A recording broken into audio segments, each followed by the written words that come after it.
بسم الله والحمد لله والصلاة والسلام على رسول الله وعلى آله وصحبه ومن والاه. أما بعد، فيقول المؤلف رحمه الله تعالى: ومنها أي من الفوائد المستنبطة من سورة وقصة يوسف عليه الصلاة والسلام، قال أن من وقع في مكروه وشدة لا بأس أن يستعين بمن له قدرة على تخليصه أو الإخبار بحاله، وأن هذا لا يكون شكوى للمخلوق، فإن هذا من الأمور العادية التي جرى العرف باستعانة الناس بعضهم ببعض. ولهذا قال يوسف للذي ظن أنه ناج من الفتيين: اذكرني عند ربك. نعم، إذا وقع العبد في شدة ومكروه أو مصيبة وكان هناك من يستطيع أن يزيل عنه هذه الشدة وهذا المكروه، لا بأس أن يستعين به، لا بأس أن يستعين به وأن يشكو إليه حاله، مثلا كمن يعني غرق في نهر أو في بحر، فإن له أن يستعين بالمخلوق القادر أن ينقذه من هذا الغرق، وقس على ذلك غيرها من الأمور التي تحصل من وقع كما وقع يوسف عليه الصلاة والسلام في السجن، فله أن يستعين بمن يخرجه من السجن وغير ذلك.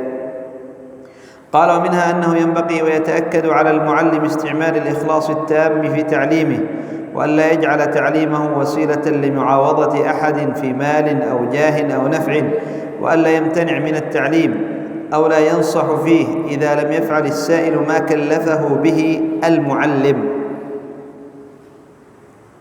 أي أن المعلم لشرع الله ولدين الله عز وجل يجب عليه الإخلاص في تعليمه، أن يكون تعليمه لله عز وجل، لأن العلم عبادة، وتعليم العلم أيضا عبادة، فينبغي فيه الإخلاص. العبادات لا تقبل إلا بالإخلاص لله عز وجل، بل إن من استخدم هذا التعليم لغرض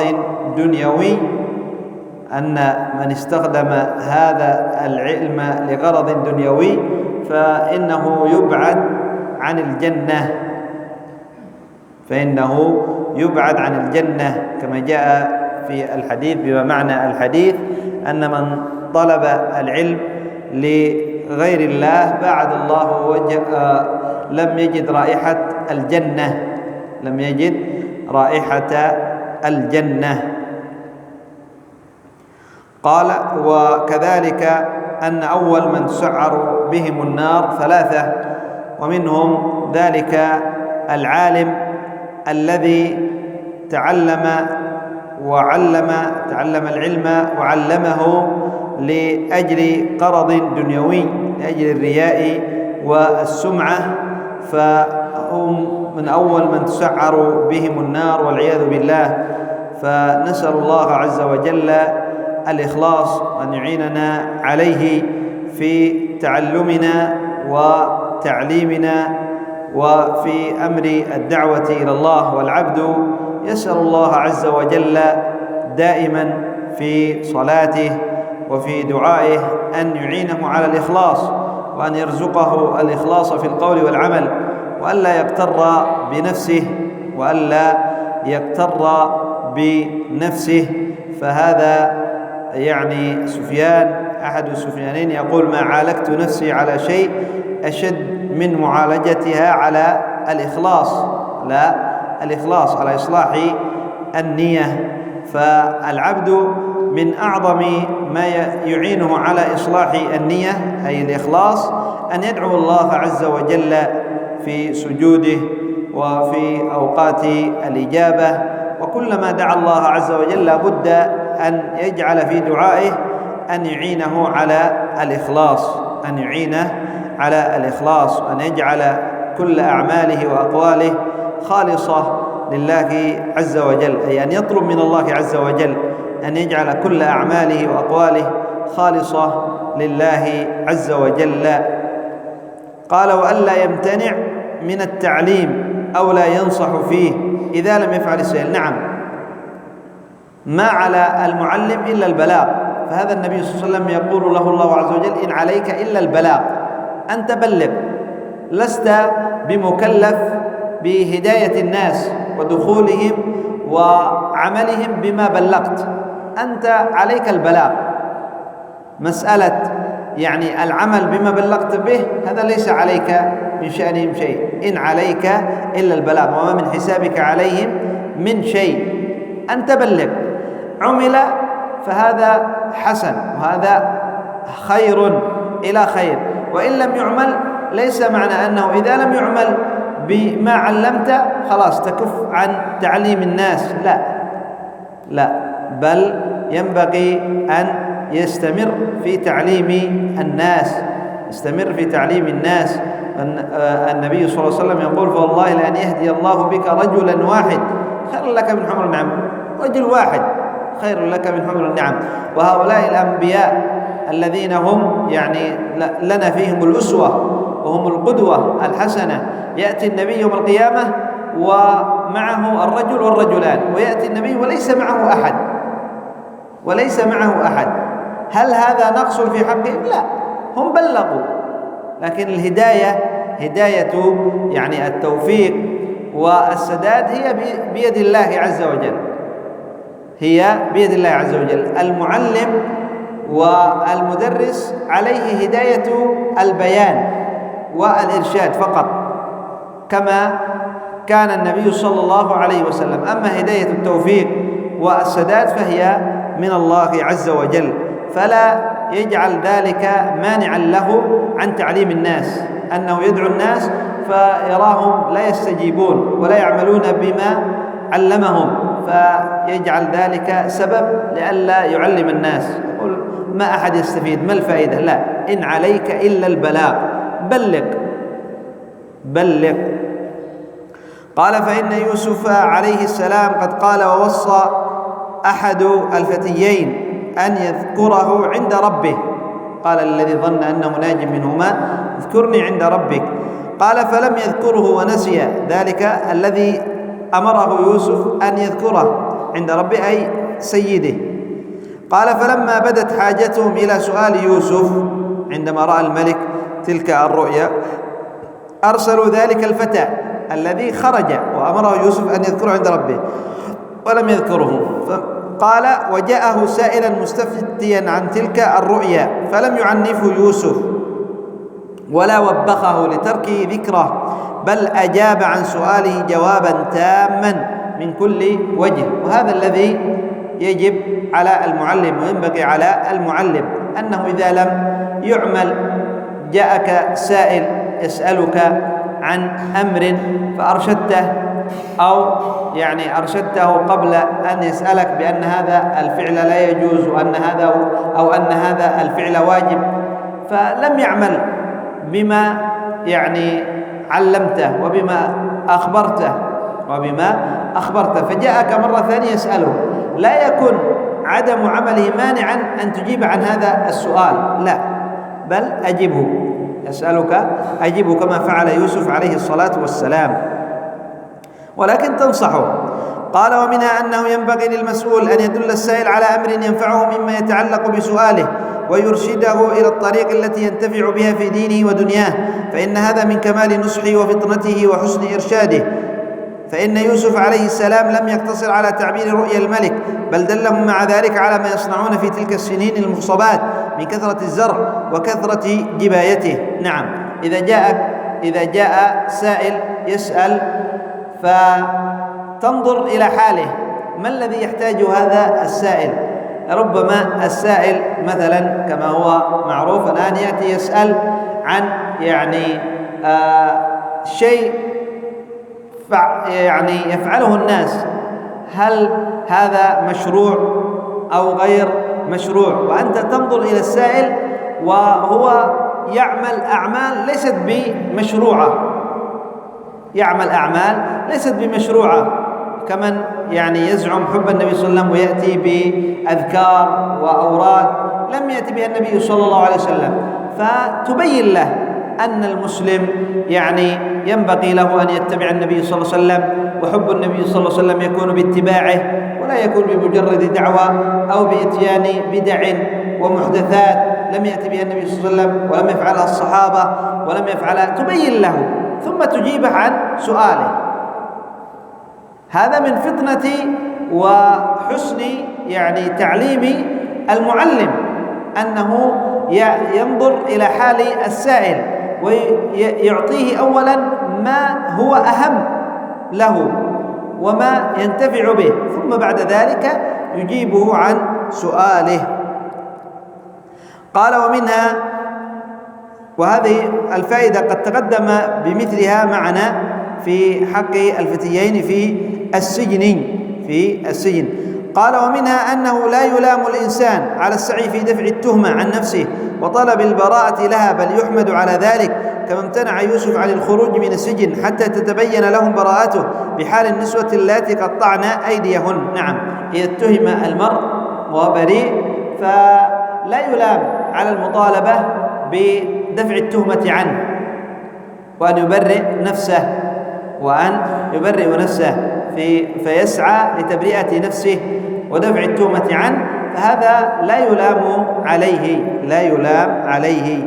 قال: ومنها فضيلة العلم، علم الأحكام والشر، وعلم تعبير الرؤيا، وعلم التدبير والتربية، وأنه أفضل من الصورة الظاهرة، ولو بلغت في الحسن جمال يوسف، فإن يوسف بسبب جماله حصلت له تلك المحنة والسجن، وبسبب علمه حصل له العز والرفعة والتمكين في الأرض، فإن كل خير في الدنيا والآخرة من آثار العلم وموجباته. نعم، العلم، علم الشرع، علم الكتاب والسنة، هذا أفضل علم، بل هو العلم الذي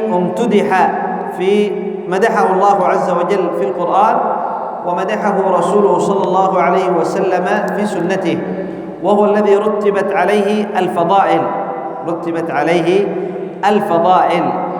فالعلم قال أفضل من الصورة الظاهرة. قد يكون منظر الرجل حسن وملبسه حسن هيئته جميلة، فالعلم أفضل من هذه الهيئة. يوسف عليه السلام بلغ من الحسن مبلغا ومن الجمال مبلغا، وكان هذا الجمال سبب لمحنته ودخوله في السجن، لأنه سببه راودته امرأة العزيز. وما الذي كان سبب لخروجه من السجن وجعله على خزائن مصر وتمكينه في الأرض؟ العلم. عندما عبر الرؤيا، لأن تعبير الرؤيا كما سيأتي معنا من العلم، فلا يجوز أن كل أحد يعبر الرؤيا كما سيأتي معنا. فالعلم هو كما قال كل خير في الدنيا والآخرة من آثار العلم. ولذلك يقول الإمام أحمد: من أراد الدنيا فعليه بالعلم، ومن أراد الآخرة فعليه بالعلم، ومن أراد الدنيا والآخرة فعليه بالعلم. يرفع الله الذين آمنوا منكم والذين أوتوا العلم درجات، إن الله لا يرفع بهذا الكتاب أقواما ويضع به آخرين. ويضع به آخرين. نعم، وكما هو مشهور في قصة عمر بن الخطاب رضي الله عنه في ذكر هذا الحديث إن الله لا يرفع بهذا الكتاب، أن واليه على مكة جاء يلتقي به وكان عمر ذاهب إلى مكة، فتقدم يلتقي به قبل دخوله إلى مكة، فقال: من خلفت على أهل الوادي؟ قال: ابن أبزة. قال: ومن ابن أبزة؟ قال: مولى من الموالي. مولى من الموالي خلفته على أفضل نسب قريش أفضل الأنساب، أنساب العرب وقبائل العرب، وخلفت عليهم مولى خليفة مولى من الموالي على أفضل أنساب العرب، على خير قبائل العرب. قال: أما إنه والله حافظ لكتاب الله عالم بالفرائض. ما الذي رفعه وجعله يسود أفضل قبائل العرب ويكون أميرا على أعظم أنساب العرب؟ قال: أما إنه عالم لكتاب الله، حافظ لكتاب الله، عالم بالفرائض. فذكر عمر هذا الحديث، قال النبي صلى الله عليه وسلم: إن الله لا يرفع بهذا الكتاب أقواما ويضع به آخرين. فالعلم يبني بيوتا لا أساس لها، والجهل يهدم بيوت العز والشرف. فإذا أردت الرفعة في الدنيا والآخرة فعليك العلم الشرعي، علم الكتاب والسنة. فما خلدت أسماء الذين قبلنا، من خلدت أسماؤهم؟ خلدت أسماء من؟ الإمام أحمد، الإمام الشافعي، الإمام مالك، الإمام أبو حنيفة، الإمام البخاري، الإمام مسلم. لماذا خلدت أسماء هؤلاء؟ كم هناك من الملوك، وكم هناك من الوزراء، وكم هناك من التجار والأغنياء كان في أزمانهم لم يخلد ذكرهم. وإذا خلد لبعض هؤلاء الخلفاء ولبعض هؤلاء الوزراء تقص قصة حصلت لهم، يذكرون في ضمن قصة. أما هؤلاء يترحم رحمهم الله ودائما يذكرون. ما سببه؟ العلم. أصحاب الكتب الستة كلهم من غير العرب، الإمام البخاري والإمام مسلم من غير العرب، خلدت أسماؤهم ورفعوا. لماذا؟ لأنهم حفظوا العلم وتعلموا العلم وعلموه ونشروه. فإذا أردت أن يكون لك رفعة في الدنيا والآخرة فعليك بالعلم. فهذه من فضائل العلم، وفضائل العلم كثيرة. قال: ومنها أن علم التعبير من العلوم الشرعية، وأنه يثاب الإنسان على تعلمه وتعليمه، أي تعبير الرؤيا. قال: وأن تعبير الرؤيا داخل في الفتوى لقول الفتيين، أي لقول موسى: قضي الأمر الذي فيه تستفتيان. وقال الملك: أفتوني في رؤياي. وقال الفتى ليوسف: أفتنا في 7 بقرات. الآيات. فلا يجوز الإقدام على تعبير الرؤيا من غير علم. نعم، فمن عبر الرؤيا بغير علم فقد قال على الله بلا علم، وهذا من أكبر الكبائر، القول على الله بلا علم. تعبير الرؤيا كما مر معنا أنه لا بد من العلم. نكتفي بهذا القدر إلى هنا. سبحانك اللهم وبحمدك، أشهد أن لا إله إلا أنت، أستغفرك وأتوب إليك.